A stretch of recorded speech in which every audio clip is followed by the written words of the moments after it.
My wife is texting me while asleep.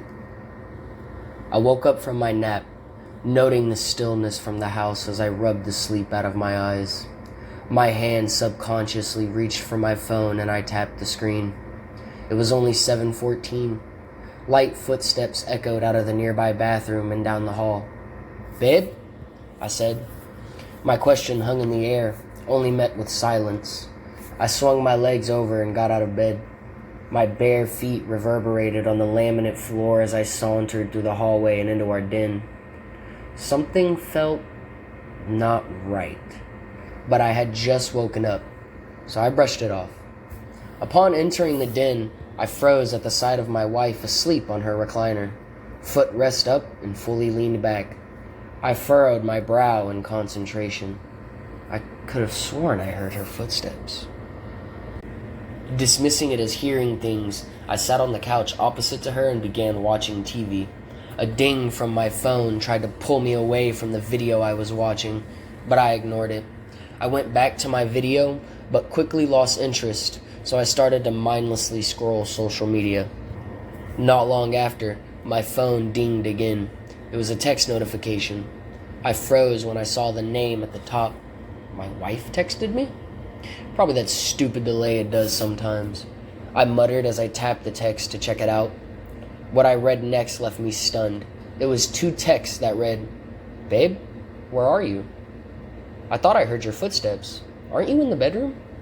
A tinge of cold went down my spine and I looked over at my wife, who was dead asleep. I was sure because I could hear her snoring. Her chest rose and fell with each breath. Was she faking? "You know I'm not in the bedroom. How are you doing this?" I texted back. "Doing what?" "Oh, come on, real funny. I'm sitting across from you in the den." I huffed and stood up, searching around for her phone. No way I was falling for her. That was when I saw her phone lying on the kitchen table. Some stupid joke. I entered her passcode and noted that it was cold to the touch. She didn't just throw it into the kitchen when she heard me get up, because it obviously had not been used anytime soon. What the hell was going on here? Pulling up her text, I saw everything in our conversation up to this point. Another text ding on both of our phones, which made me fumble hers onto the table. I went to grab it and saw the new text populate on her screen. "This isn't funny," she sent me. "What isn't? You're the one joking here." An eerie silence went by, and soon a picture came through on my phone. It was a picture of me, and I was still asleep in the bed. "Now who's messing around?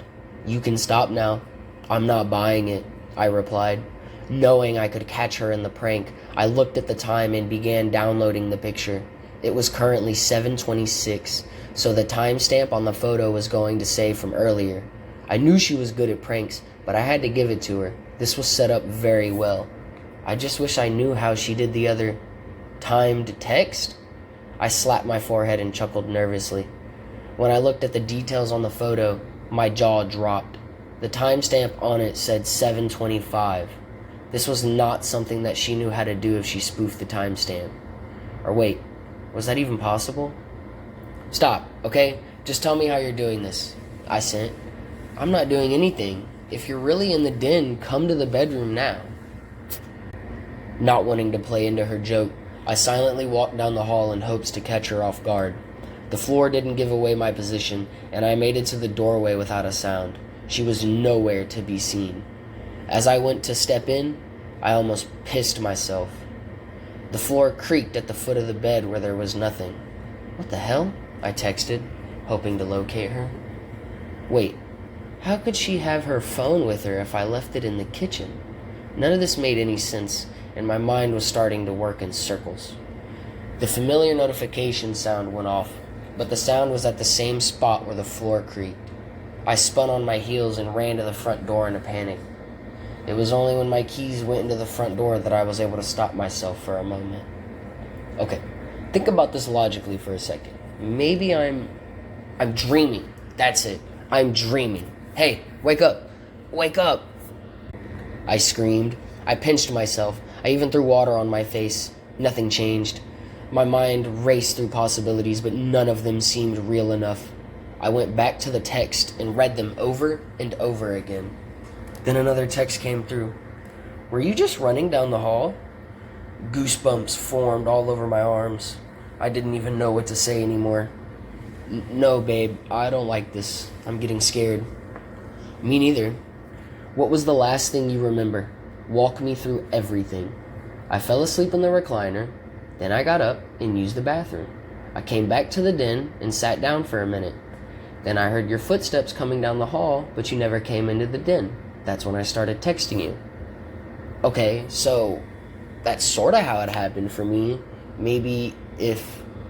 Oh my god, I got it. Send me a video chat. We could see each other, at least. Seconds later, I got a video call. At first, I was confused because I wasn't sure what I was seeing. So I began looking around the house, trying to figure out where the point of view was coming from. After looking around for a couple minutes, I realized that her video chat was showing the ceiling in our kitchen, the last place she left her phone. I switched over to text. Babe, do you see me? All I see is the kitchen ceiling. I don't know what's going on. Tears were now forming in my eyes. I felt very afraid and alone. In fact, it was the most alone I'd ever felt in my life. The coldness of the goosebumps spread all over me now. Something I heard through the video chat caught my attention, and I switched back over to it. My screen was still showing the kitchen ceiling, and suddenly I heard knocks at the front door. I raced over to the front door to answer, but the door was locked from the inside. It didn't make sense. The door was set to the unlocked position, but no matter how hard I tried to open it, the doorknob wouldn't turn, and the door wouldn't budge. There wasn't a deadbolt or anything else that could explain it. That was when I got another text from my wife. Babe, look at your other text. I went through all my conversations and was shocked to see multiple texts from members of my family that I didn't notice before. They all said something from different times. Hey, pick up your phone. I've been trying to reach you. Still trying to get a hold of you but can't. Please call back. Starting to get a little worried. Please text or call to let me know you're okay. It's been almost 3 days. Call back ASAP. If I don't hear back in the next hour, I'm calling the police. I never realized it when looking at my phone, but today's date was 5 days later than it should have been. I felt sick to my stomach and went back to texting my wife. What do you see in your live chat? I just see the doorway from the inside of our bedroom. It looks like where you put your phone on the charging cradle. That's where I put it before I fell. No, it couldn't be. Asleep. A thought went through my brain, but I immediately rejected it. The idea of it was too much to contemplate, but tears rolled down my face as I knew it had to be the truth. Somewhere, deep down, it was the only explanation for everything. Yet, I stuffed it down. The sound of loud banging emanated from the video chat. It still only showed the ceiling, and now I heard a voice calling, but it was unclear what they were saying. It was followed by a louder bang, then the unmistakable sound of splintering wood. Mr. Lambert! It was a male's voice, calling loud and authoritative. There was no way it wasn't a police officer. We were called for a welfare check. Are you in the house, Mr. Lambert? Mr. The pause chilled me to the bone, as I instinctively knew why. Mrs. Lambert, are you awake? Another uncomfortable pause. Mrs. Lambert! I turned off the video chat, unable to take it anymore. No way I could idly sit by and listen to this. I walked over to where my wife was sleeping on the couch and sat beside her. Everything was so confusing and yet so clear. There was nothing I could do. So I held my wife's hand for a moment. It was cold. Too cold. Her limp hand slipped from mine and flopped on the couch. I shook her with a determined denial, but she didn't react. Come on, baby, wake up. I grabbed her shoulders and shook harder. I said, wake up, damn it! Her head rolled forwards and back, forcing her hair to fall over her eyes. Maybe it was better that way. I was afraid to look into them. Wake up! You can't stay asleep. Wake! Salty streams poured down my face, and the resolve of truth began to win over. Don't do this. Please, I can't do this. Don't do this. Another chime from my phone. Slowly, with hands shaking, I looked at my text. Baby, what's happening? Why is there a policeman coming into the bedroom? My God, she didn't know it yet. Don't watch it, please. They can't wake you up. What's happening? I think you know. They're wearing masks and said there was a leak. I dropped the phone, not wanting to know anymore. What I already knew was too much.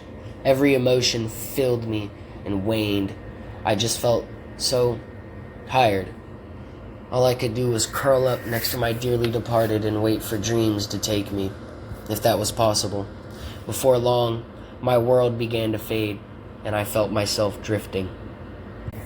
In a bare room, an older man in a business suit sat in his old leather office chair.